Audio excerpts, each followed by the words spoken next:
Amen hallelujah. പാപം ചെയ്യുന്നവന് വേണ്ടി രക്തം ചൊരിഞ്ഞിട്ടല്ലാതെ വിമോചനമില്ല എന്നത് ഒരു സത്യമായി കിടക്കപ്പെടുമ്പോ ഈ വിമോചനത്തിന് വേണ്ടി ആര് രക്തം ചൊരിയുമെന്ന് ഒരു ചോദ്യത്തിന്റെ മറുപടിയാ ദൈവമെന്ന മഹത്വം വെടിഞ്ഞ് ഈ ഭൂമിയിലേക്ക് ഇറങ്ങി വന്ന് ആമേൻ ഹല്ലേലൂയ പാപികളായ നമ്മെ സ്നേഹിച്ച് നമുക്ക് വേണ്ടി രക്തം ചൊരിഞ്ഞിട്ടല്ല വിമോചനമില്ല. ആമേൻ ആരാ രക്തം ചൊരിയുന്നത്?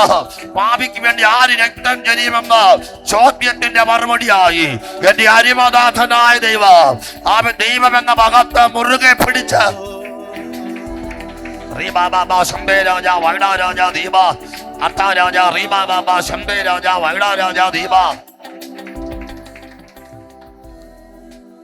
നമ്മൾ മറന്നുപോയ പലതും ഈ കർത്തൃമേശ കാണുമ്പോൾ നമ്മെ